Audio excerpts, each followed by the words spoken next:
Hello everyone, welcome to PhD Jobs and Admissions. This is Ankita Sood and students. आज की इस video में हम लोग डिस्कस करने वाले हैं छत्रपति शाहू जी महाराज यूनिवर्सिटी जो कि कानपुर में सिचुएटेड है। इसके PhD एंट्रेंस एग्जाम के लिए रिसर्च मेथडोलॉजी के most important multiple choice questions. ये रिसर्च मेथडोलॉजी पे हमारा 26th लेक्चर है। आप इस लेक्चर सीरीज को ज़रूर फॉलो कीजिए क्योंकि ये गारंटेड चीज़ें हैं। अगर आप लोग हमारे दिए हुए ट्रिक्स को एंड इन लेक्चर्स को फॉलो करते हो तो मैं आपको गारंटी देती हूँ कि आप लोग ये जो 1 वीक है आप लोगों के पास, इसमें भी इस एग्ज़ाम को क्वालिफाई कर सकते हो। इसके साथ ही आप लोगों को ये भी पता होगा कि कानपुर यूनिवर्सिटी का एग्ज़ाम जो है वो 13 मई को होने वाला है। बहुत ही कम टाइम बाकी है। एंड इसके साथ ही अगर आप लोगों ने अभी भी तैयारी शुरू नहीं की है तो रिसर्च मेथडोलॉजी की कंप्लीट प्रिपरेशन के लिए हम आपके लिए बैठे हैं। हम आपको प्रोवाइड कराते हैं फुल सिलेबस नोट्स। ये अपडेटेड नोट्स हैं। इसमें most important, most repeated and most जो एक्सपेक्टेड चीज़ें होती हैं उनको कवर किया गया है एंड हर एक चीज़ को रियल लाइफ एग्जाम्पल के साथ प्रेजेंट किया गया है।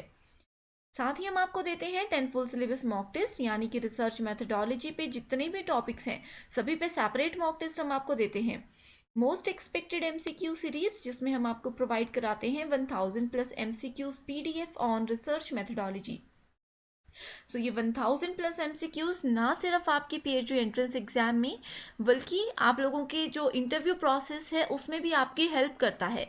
एंड इनके बाद मैं आपको गारंटी देती हूँ कि आप लोग 1 वीक में भी पीएचडी एंट्रेंस एग्जाम क्वालिफाई कर सकते हो। एंड ये जो नोट्स हैं ये ना सिर्फ कानपुर यूनिवर्सिटी बल्कि किसी भी यूनिवर्सिटी के पीएचडी एंट्रेंस एग्जाम में आपकी हेल्प करेंगे। एंड इस कंप्लीट कोर्स की फ़ी है सिर्फ 599। सिर्फ 599 पे करके आप लोग अपना पीएचडी करने का ड्रीम पूरा कर सकते हो। तो अभी भी देर नहीं हुई है, आप लोग जल्दी से इस कोर्स को एक्सेस कर लीजिए। इसको एक्सेस करने के लिए आप लोग स्क्रीन पर दिए गए नंबर पर व्हाट्सएप के थ्रू कॉन्टैक्ट कर सकते हो एंड हमारा व्हाट्सएप ग्रुप भी ज्वाइन कर सकते हो। तो चलिए शुरू करते हैं। हमारा आज का पहला क्वेश्चन है, व्हाट इज एक्शन रिसर्च? क्रिया अनुसंधान क्या होता है? ये बिल्कुल बेसिक क्वेश्चन है एंड बहुत इंपॉर्टेंट क्वेश्चन है जो कि एग्जाम में पूछा जाता है। ये बोला गया है कि क्या ये एक एक्सटर्नल असेसमेंट है, इंटरनल इवेल्युएशन है, both 1 and 2, none of the above. ठीक है। एक्शन रिसर्च क्या होता है? मैंने आप लोगों को बताया था कि सबसे पहला रिसर्च होता है फंडामेंटल रिसर्च। ठीक है, इसको हम लोग बेसिक रिसर्च या फिर इसको हम लोग प्योर रिसर्च बोलते हैं। प्योर रिसर्च की हेल्प से हम लोगों ने जितनी भी चीज़ें कलेक्ट की होती, जितना भी नॉलेज कलेक्ट किया होता है उसको जब हम एक्शन में लेकर आते हैं, उसको जब हम एज इट इज़ किसी टाइम पे यूज़ करते हैं तो उसको बोला जाता है एक्शन रिसर्च। इसमें पहला ऑप्शन है एक्सटर्नल असेसमेंट। एक्सटर्नल असेसमेंट या एक्सटर्नल इवेल्युएशन भी इसको बोल सकते हैं। ठीक है। ये एक प्रोसेस है जिसमें स्पेशलाइज्ड एजेंसी कलेक्ट करती है डेटा को या इंफॉर्मेशन को एंड ये एविडेंसेस को भी कलेक्ट करते हैं अबाउट सम इंस्टीट्यूशन। ठीक है, एक पर्टिकुलर यूनिट इसमें जो है काम करती है। दूसरा आता है इंटरनल इवेल्युएशन। जो एक्सटर्नल होता है इसमें एक्सटर्नल चीज़ों को मेजर किया जाता है। ठीक है। Internal evaluation refers to an evaluation conducted by an organization. Within organization जो एक इवेल्युएशन होना है। ठीक है, मान लीजिए एक ऑर्गेनाइजेशन है, इसी पे हमें कोई सर्वे करना है तो अंदर के लोग ही इसमें काम करेंगे एंड अंदर के वेरिएबल्स ही यूज़ होंगे। ठीक है, जैसे कि प्रोजेक्ट का स्टाफ है जो इवेल्युएशन कर रहा है वही लोग इसमें इन्वॉल्व होते हैं। ठीक है, इसकी प्राइमरी रिस्पॉन्सिबिलिटी होती है कि ऑर्गेनाइजेशन के अंदर ही काम हो, बाहर से कुछ भी ना आए। ठीक है। थर्ड ऑप्शन है both 1 and 2 and last option है नन ऑफ द अबव। यहाँ पे हमारा राइट आंसर है option number 3, that is option both 1 and 2। Action research external and internal दोनों ही वैल्यूएशंस को यूज करती है। नेक्स्ट क्वेश्चन है, which of the following is the main feature of qualitative research?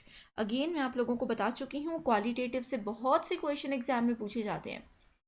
पहला ऑप्शन है removes positive assumptions and data analysis, accepts pre-existing categories, collect data in numerical form and use the empirical method of data analysis। ठीक है, direct question है qualitative research क्या होता है? ये process है जिसमें इन डेप्थ अंडरस्टैंडिंग होती है किसी सोशल फिनोमिनन की।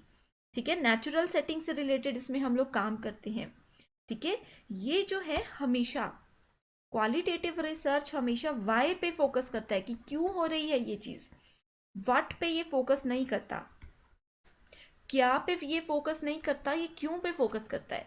ठीक है, कि ये क्यों हुआ, ऐसा नहीं बोलना है कि ये क्या हो गया, क्यों हुआ उसके सॉल्यूशन ढूंढने में ये हमें हेल्प करता है। तो इसका राइट आंसर होगा removes positive assumptions and data analysis, यानी कि सकारात्मक मान्यताओं और डेटा विश्लेषण को हटाता है। नेक्स्ट क्वेश्चन है which of the following are characteristics of qualitative research paradigm. Again qualitative से क्वेश्चन है, ये मोस्ट रिपीटेड क्वेश्चन है, मैं प्रीवियस लेक्चर में भी आप लोगों को बता चुकी हूँ। पहला ऑप्शन है research is concern with understanding social phenomena from point of view of a participant. ठीक है, सो एक पार्टिसिपेंट के पॉइंट ऑफ व्यू के अकॉर्डिंग ही हम लोग सोशल फिनोमिना को समझते हैं। दूसरा है it tries to establish relationship between the variables.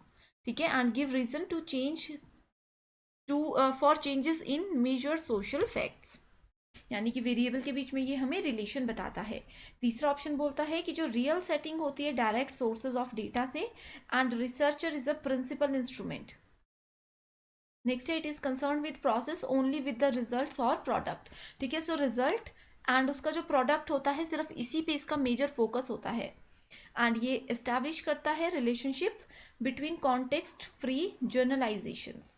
ठीक है, सो बहुत इजी एंड रिपीटेड क्वेश्चन है, इसका आंसर है option number 3, that is A, C and D is the right answer. Next question है which of the following method is used in empirical research. Empirical research बहुत important चीज़ है। ठीक है, सो क्या होता है ये अनुभवजन्य अनुसंधान। ठीक है, इसमें इंडक्टिव डिडक्टिव मेथड ये बहुत इंपॉर्टेंट है। ठीक है, डिडक्टिव मैंने बताया, डिडक्ट का मतलब होता है किसी चीज़ को हटाना, किसी चीज़ को माइनस करना। ठीक है, जैसे 3 बैग्स हैं, यहाँ से मैं एक को हटा देती हूँ तो ये 2 बैग्स बचते हैं, तो ये डिडक्ट कर दिया। तो डिडक्टिव होता है top down approach, and deductive होता है bottom up approach. Inductive add करना, डिडक्टिव रिमूव करना। ठीक है, सो राइट आंसर है ऑप्शन नंबर 4 साइंटिफिक मेथड। ठीक है, सॉरी, साइंटिफिक मेथड क्या होता है ये मैंने आप लोगों को नहीं बताया है। So this research is the systematic investigation of scientific theory and hypothesis. जो साइंस से रिलेटेड जितनी चीज़ें होती है जहाँ पे वो हम अनुमान लगाते हैं, उन चीज़ों को लेकर के जो भी हाइपोथेसिस जनरेट करते हैं, ये उन्हीं सब चीज़ों से रिलेटेड होता है। ठीक है, लास्ट क्वेश्चन है हमारा in which research method it is neither possible nor desirable to change the independent variable and control the extinct variable. So independent variables को चेंज करने का डिजायरेबल मतलब पॉसिबल ही नहीं होता। ठीक है, so experimental method, ex post facto, historical descriptive survey method. So right answer है हमारे पास option number 1, that is experimental method. ठीक है, सो इसमें स्ट्रिक्टली हम साइंटिफिक रिसर्च करते हैं, हाइपोथेसिस जनरेट करते हैं। एक्स पोस्ट फैक्टो मेथड होता है जहाँ पे कि कुछ प्रॉब्लम जनरेट हो गई है, किसी प्रॉब्लम में हम फंस गए हैं, उसके बाद जा कर के हम उस चीज़ का सॉल्यूशन ढूंढने की कोशिश करते हैं।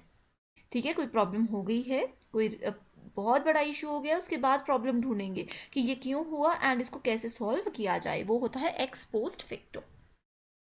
सो ये है लास्ट क्वेश्चन जिसका आंसर आप लोग मुझे कमेंट करके बताओगे, ये होमवर्क क्वेश्चन है। ठीक है, एंड इसके साथ आप लोगों को एक आइडिया भी हो जाएगा कि आप लोगों को कॉन्सेप्ट समझ आ रहे हैं या नहीं आ रहे हैं। ठीक है, सो स्टूडेंट्स आज के लिए सिर्फ इतना ही। आई होप ये वीडियो आप लोगों के लिए हेल्पफुल रही है। So thank you so much for watching this video and I wish you all the very best.